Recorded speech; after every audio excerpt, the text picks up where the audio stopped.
And I hate to say it, man. Everybody goes, what is your secret, man? What's your secret about business? What's your secret about this? What's your secret about that? You don't want the fucking answer. The answer is, you see these fucking hands? Hard work. Hard fucking work, man. Yeah. I'm sorry. Yeah. I'm sorry. I'm not going to voodoo some shit.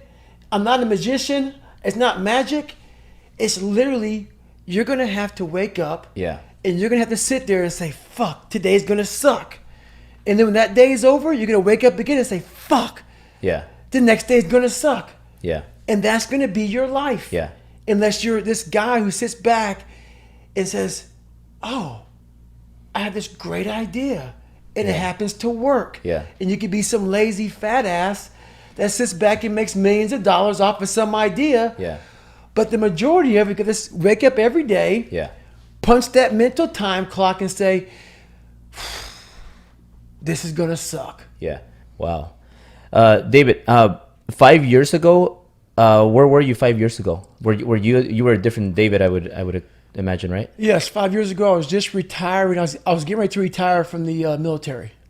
Were you already on your way up? Were you building already, like were you already fit, building your business, or how has, because I know I met you like a month ago through Instagram, I told you, but you seem like a really well-rounded guy. Your head is so powerful, your mind, you're super fit, you're super powerful. I know you have this business that you're growing really fast. Right. How long has this taken to like go from where you were to like where you are now? Funny, I got out of the military in November 2015. I retired. I hadn't even started social media, had I? Hadn't started social media at all. I think I've been on social media for 2.5 years. 2.5 years I've been on social media, 1.8, almost 1.9 million followers. And basically, it didn't happen overnight. But what really grew my business was the fact that I'm not trying, this is going to sound really fucked up to all you business people out there. I'm not trying to make money.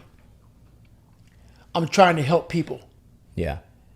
And at the core of my soul, when I retired from the military with about $50,000 a year is what I probably make. For me, for a guy that grew up with nothing, I lived in a $7 a month place growing up for a long period of time. And then we moved to a $236 a month place. So basically, you give me $50,000, I'm rich. Yeah. So my mindset was about helping people. And when people truly believe in your message and believe in who you are, and they see that you're being honest and truly honest for the fact that, hey, I just want to see you fucking be better. I don't want nothing. Maybe a thank you when you're older and you're walking around with your fucking kids and your family. If you have a real, authentic, true message about people, and people see that you're not trying to sell out and not trying to sell them things, because I knew how I felt growing up, and I don't want anybody to feel that way. So when I give back, it's not about giving back to like say, oh, well, hopefully down the line, I can sell them something. Yeah. My message is truly authentic to how I came up, and people feel that. Therefore, the business is about them. Yeah. And I have all these lessons learned through a life that God blessed me with, as far as like, look, I didn't survive this life. I thrived in hell. Yeah. And through that, I was like a guy sitting back. I was like just writing all this shit down. I became a poet in hell, just sitting there as hell was all around me. I was all calm, just taking it all in. Oh, I gotta tell people this. I gotta tell people that. Oh, I learned this. I learned that. While most people run from it, I was learning from it. And now I'm just giving all this knowledge to people for free. Yeah. So in return, people are growing. People like the message. And when you have a good message, you grow a business. And I know you don't, your Instagram, your social media, you don't spend any money on it, right? Everything's... I've never spent money on anything. No advertising, no... We've sold 1.2 or 3 million copies of my book in, 7-8 months? Yeah. Didn't advertise, didn't spend any money for that, as far as like, hey, buy my book, none of that. Yeah, yeah. It's all been word of mouth. It's all been about just an honest, pure message. And people are advertising for me. Yeah. So this book and what I've done is changing people's lives. So people are excited about that. My God, this book, Can't Hurt Me by David Goggins, has changed my fucking life. So guess what they do? They share it with their friends. Yeah. You have a good, honest product, people can see through bullshit.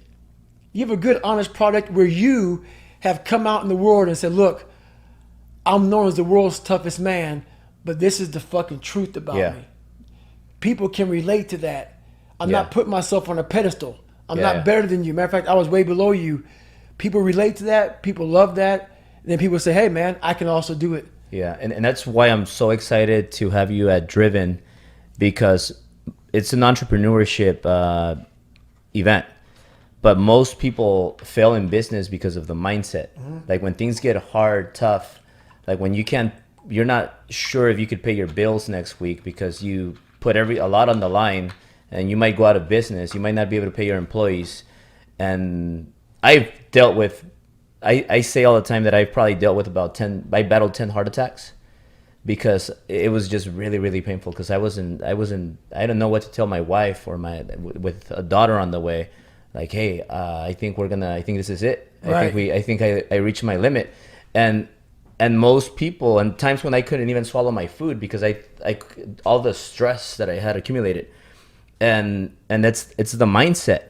And like when your message that you deliver, I think that's going to help a lot of entrepreneurs out there. And I know that just the way you focus on giving, on helping people, that just the money comes flying your way when you focus on helping people first. And I noticed that because I was listening to, I think, an interview you did with Rogan, and you were talking about your business, how you just want to help. Like there's no, like, is that your, like, why do you want to help so many people? What would you say your drive is? You know what my drive is? It's a great question, and I have a great answer for you. You were bullied. Yeah. Do you remember how many nights you spent by yourself in your fucking head thinking about what kind of piece of shit you were? Yeah. And how miserable that fucking was? Yeah. That's exactly my drive. I know that there's not just me and you. There's millions and millions, especially nowadays. Yeah. With all this fucking pressure, man. You can now bully a motherfucker on your phone. Mm-hmm. You know, back in our day it was face to face. You can do everything over your phone. The pressures of trying to keep up with everything is at an all-time high. And our mindsets are at an all-time low. We are the weakest we've been mentally ever since the beginning of time. And it's even harder. So it's harder with a weaker mind. So all I want to do, my whole drive is about, I have a really good way of visualizing people suffering. Because a lot of people do it. We have two sides of us. We have one side that is that happy-go-lucky side, that nothing's wrong and everything is good. But we have that side at home when no one's around, that's depressed and miserable, and we're not good enough. Yeah. And whatever happened to you is real. So that's my drive. I want to make sure that I give people as much power as I can.